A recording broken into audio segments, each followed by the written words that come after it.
Hey guys, so I picked up a few things from e.l.f. yesterday and I wanted to show you what I got and also give you some first impressions on the products that I bought that I hadn't tried before. And then some of the other products that I bought are repurchases, starting with e.l.f. Eye Refresh. If you look at the description box on my videos, you'll always see a list of the products that I'm wearing, and this is always the first thing on the list. I really enjoy it, and matter of fact, let me show you the one that I am currently using. So it just looks like this, and then when you take the cap off, it has a metal roller ball on it, and you just roll that right on your dark circle, and it feels really nice. It has like a cooling sensation. And let me read you what it says on the back of the box because I'm sure they can describe this much better than I can. It says, the cooling sensation of the roller ball brightens and refreshes the eye area to help alleviate under eye puffiness and dark circles. Infused with key ingredients, pomegranate, rosemary, green tea, cucumber, and grape to hydrate and nourish the skin. Awaken the skin throughout the day with this perfect portable on-the-spot pick-me-up treatment. So when you shake it, you can hear how much liquid is in there, but you can't actually see when the product is getting low, but you can kind of judge how much is in there just by shaking it. But I don't want to ever be without this. I feel like it does make a difference. It hasn't completely gotten rid of my dark circles, but I feel like it has helped somewhat with the darkness of the area and the noticeability. So I want to keep using this, so I bought a backup. And trust me when I say there aren't that many products that I buy backups of, because most of the time I like to try new things, but I feel like this has made a difference, so I want to keep using it. Now the next thing I'm going to show you is also a repurchase. This is the e.l.f. Mineral Infused Face Primer. And I used up a whole one of these, and so this is a repurchase, and I really enjoy this primer. Sometimes with primers, they can be a bit drying for someone who has dry skin like I do, so I was impressed with this because it primed my skin, but it didn't dry it out. This seems to make any foundation that I put on top of it work better. I really enjoy this. Now if you look in the description box about what I've been using for a face primer, I have been using the L'Oreal Studio Secrets, but only because I had this and I wanted to use it up. So I'm gonna keep on using this until it's gone, and then I might start using the e.l.f. one again because I do prefer that, but I have another primer in my drawer that I probably should use up before I start using the e.l.f. one, but I don't know, because I really like the e.l.f. one and that's what I want to use, but I hate to waste things, so I may use up another container of face primer that I have. This is the downside to trying a lot of different things, is you try things and then you don't hate it enough to return it, but you have other things that you prefer over others, so I don't know. We'll see how it goes. And then I bought a brush from their $1 line. Now the thing with these brushes is some of them are okay, some of them are not so good. But I definitely prefer the brushes from their studio line, the ones with the black handles that cost $3. Those are fantastic. But my curiosity got the best of me and I bought this.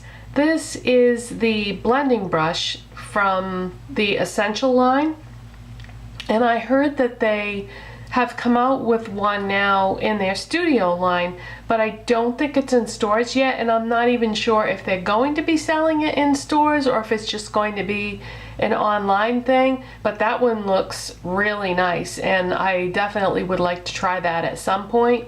But I figured for $1 I would give this a shot. Now it looks a little funny because it's wet because I just washed it, but I did use this when I did my makeup today, and my first impression is that I put the eyeshadow on the crease area and started to blend and blend and blend and blend, and it couldn't get the job done. So it would be okay to put the product in the crease area, but not for blending it out. I had to grab another brush because I would still be blending if I relied upon this to blend it out.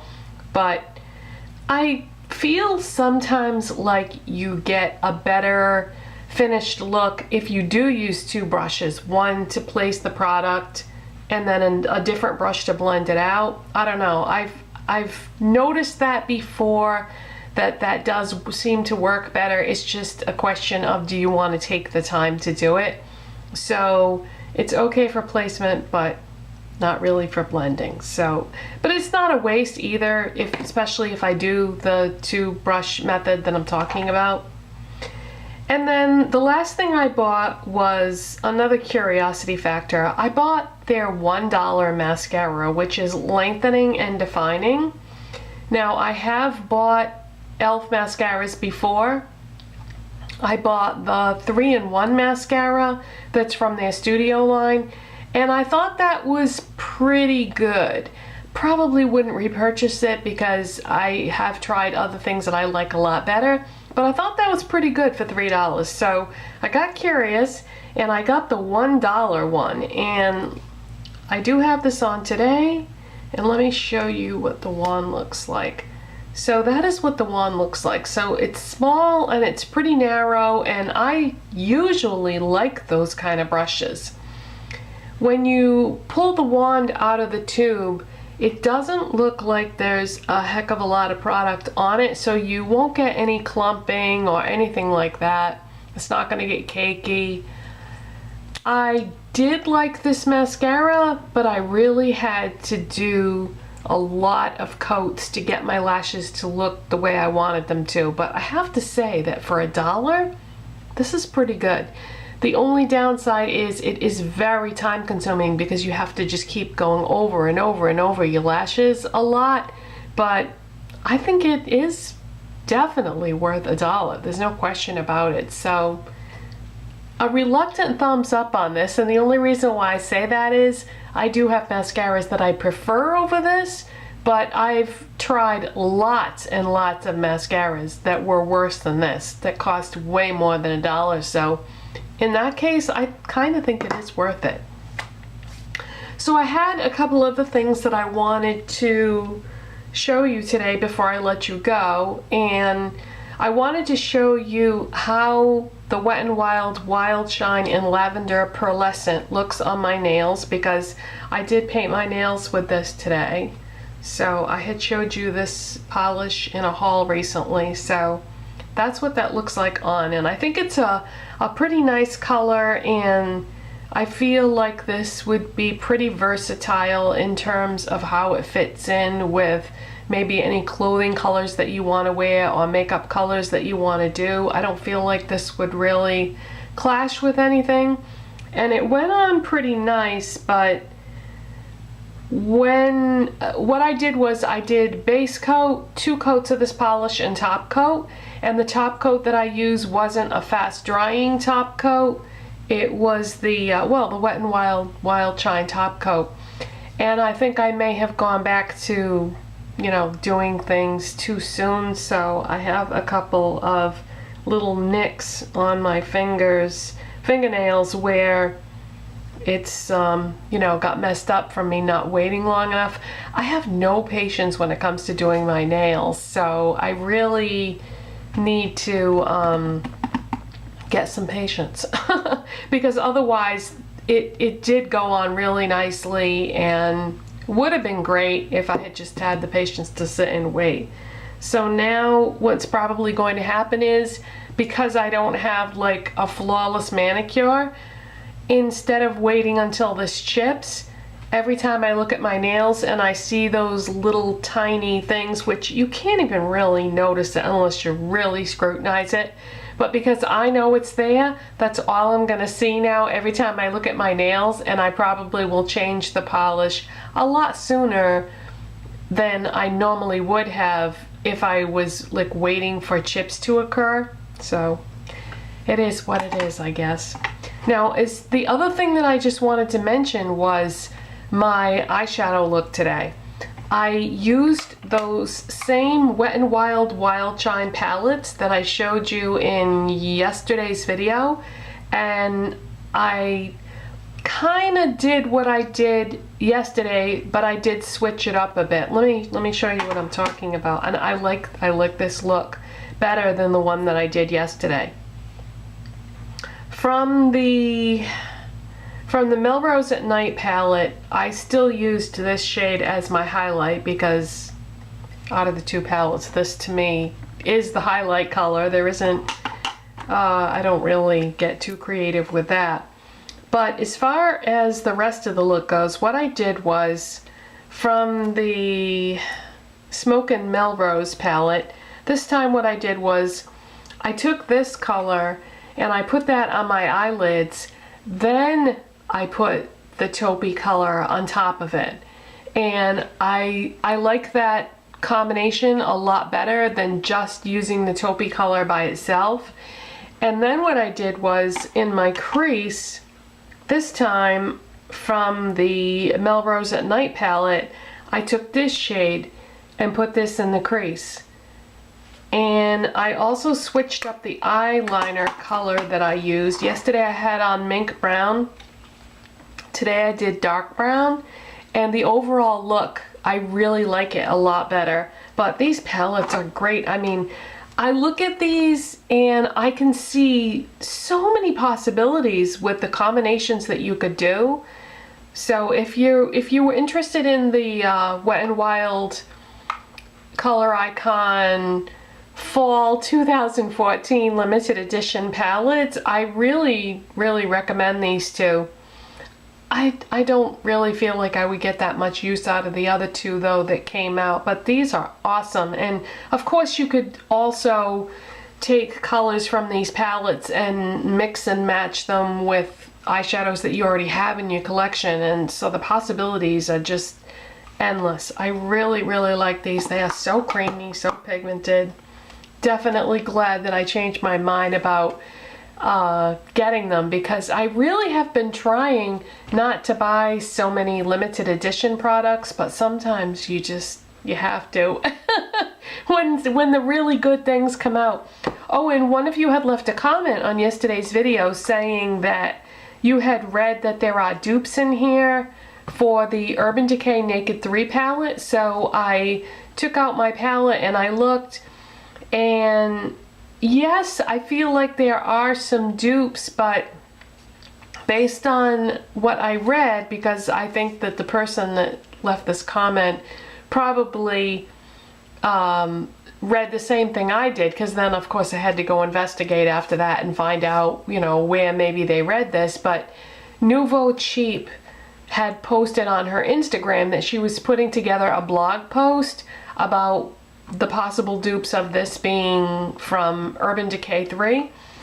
And she had posted a diagram of what she felt were dupes, and I think some of them were a bit of a stretch, to be honest with you. Some of them definitely are dupes, but not all of them. And some of them were not really that close, I don't feel. But yeah, there are some dupes in here for sure, but I wouldn't say that, you know, the entire palettes were dupes or anything like that. But they do have that rose gold kind of feel to them in general for the theme.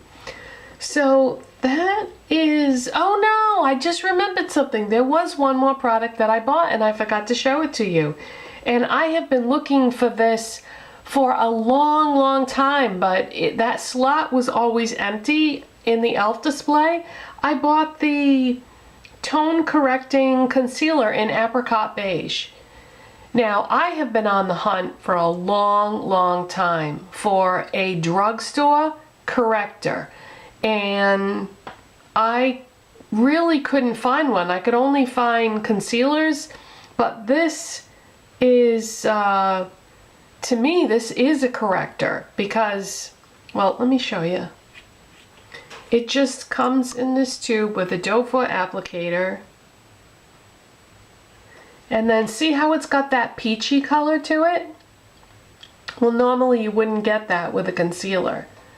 So what I did today, oh, and by the way, this smells wonderful. I think it might have apricot oil in it because, oh yeah, it smells so good.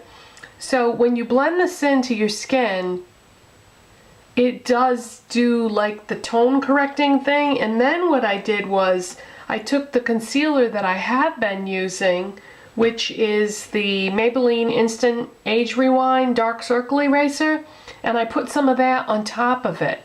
And so that's what I did for my under eyes today.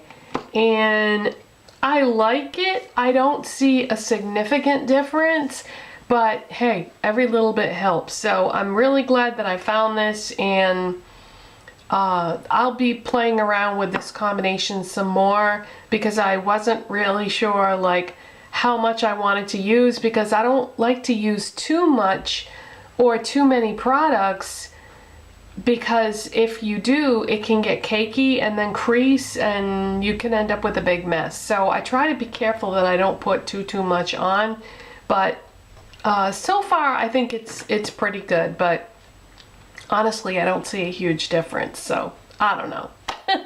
That's my initial impression, but I am glad I finally got to try this because what was going on is that slot on the display, instead of having, because this comes in two different shades, apricot beige is one, and I can't really think of what the other shade is that it comes in, but I think it's just called, I'm not really sure, so I'm not going to say because then I'll probably say the wrong thing. But what they did at this store that I go to, well, it's a Kmart, it's my local Kmart, instead of putting the two shades on the display side by side, they just put all of them on one side and they're all mixed up. So it has to do with, I guess, whoever is stocking it. And they do that with some of the other things too. With the brushes, they're like all mixed up. They're not exactly where they're supposed to be on the display. But anyways, I finally found this, and I don't know. I'll need to use this some more to really say how I feel about it. So that is it this time, you guys. And if I don't see you this weekend, have a great weekend, and I'll see you next time. Bye.